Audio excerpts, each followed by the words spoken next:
बिस्मिल्लाहिर्रहमानिर्रहीम।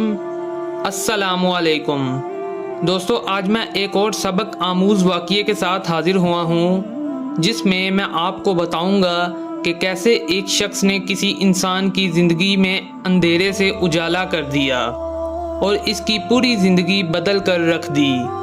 लेकिन इससे पहले अगर आप हमारे चैनल पर नए हैं तो हमारे चैनल को सब्सक्राइब कर लें, वीडियो को लाइक करें और अपने दोस्तों के साथ शेयर कर दें। तो चलता हूँ दोस्तों टॉपिक की तरफ। दोस्तों, गर्मियों की एक तपती दोपहर थी। दफ्तर से मैंने छुट्टी ली हुई थी क्योंकि घर के कुछ ज़रूरी काम निपटाने थे। मैं बच्चों को कंप्यूटर पर गेम खेलना सिखा रहा था कि अचानक बाहर बेल बजी। काफ़ी देर के बाद दूसरी बेल हुई तो मैंने जाकर दरवाज़ा खोला। सामने मेरी ही उम्र के एक साहिब खड़े थे। इन्होंने नहायत महज़ब अंदाज में इस्लाम किया, अस्सलामुअलैकुम। पहले तो मेरे जहन में ख्याल गुजरा ये कोई चंदा वगैरह लेने वाले हैं। इनके चेहरे पर दाढ़ी खूब जच रही थी और लिबास से वो चंदा मांगने वाले हरगिज़ नहीं लग रहे थे। मैंने पूछा, जी फरमाइए। उन्होंने कहा, आप ताहिर साहब हैं? मैंने मुख्तसर जवाब दिया, जी फरमाइए। कहने लगे, वो मुझे रफ़ीक साहब ने भेजा है, गालबन आपको किराएदार की ज़रूरत है। मुझे याद आया, हाँ, मैंने अपने दफ्तर के एक साथी को बताया था कि मैंने अपने घर का ऊपर वाला पोर्शन किराए पर देना है। अगर कोई नेक और छोटी सी फैमिली इसकी नज़र में हो तो वो मुझे बताए, क्योंकि दफ्तर की तनख्वाह से खर्चे पूरे नहीं हो रहे थे। मुझे अफसोस हुआ कि मैंने इतनी धूप में काफ़ी देर इसे बाहर खड़ा रखा। इन साहिब को 6 माह के लिए मकान किराए पर चाहिए था, क्योंकि अपना मकान वो गिरा कर दोबारा तामीर करवा रहे थे। मैंने 3000 किराया बताया, लेकिन बात 2000 में पक्की हो गई। वो चला गया तो मुझे बाद में अफसोस होने लगा कि किराया मुझे कुछ कम लग रहा है। ऊपर सिर्फ एक छोटा सा कमरा, किचन और एक बाथरूम था। मुझे अपनी बीवी का दड़का लगा हुआ था कि इसे मालूम होगा तो कितना झगड़ा करेगी, और वही हुआ। बकौल इसके 2000 तो सिर्फ बच्चों की फ़ीस है।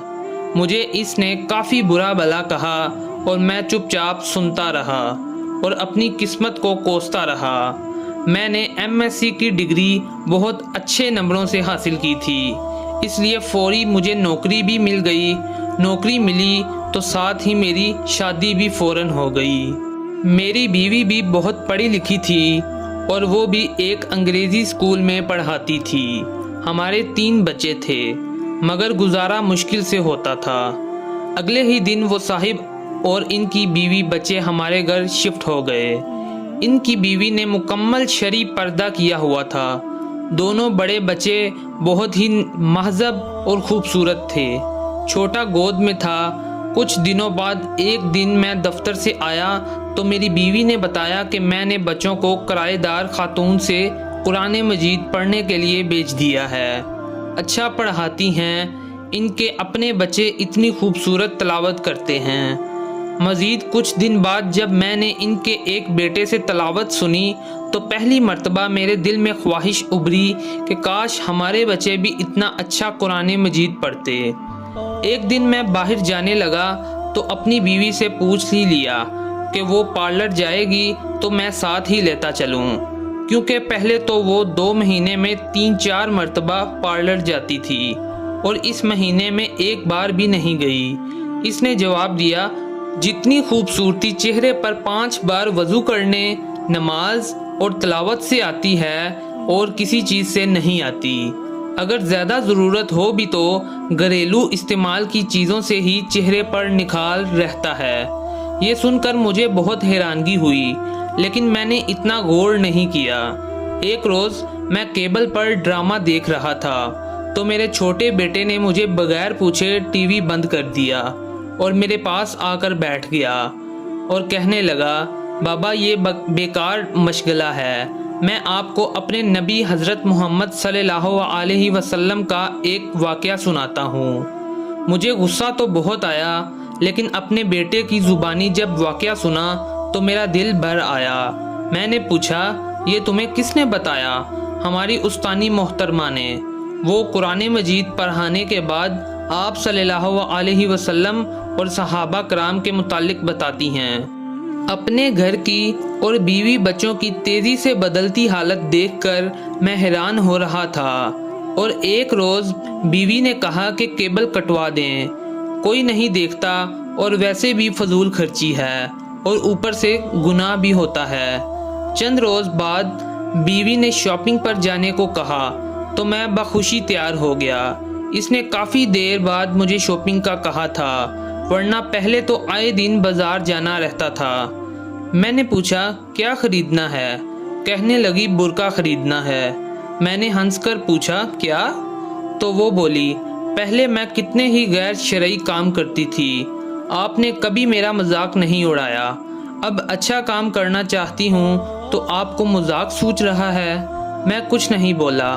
چند دن بعد اس نے مجھے کافی سارے پیسے دیے اور کہا کہ فریج کی باقی قیمت ادا کر دیں تاکہ مزید قسطیں نہ دینی پڑیں۔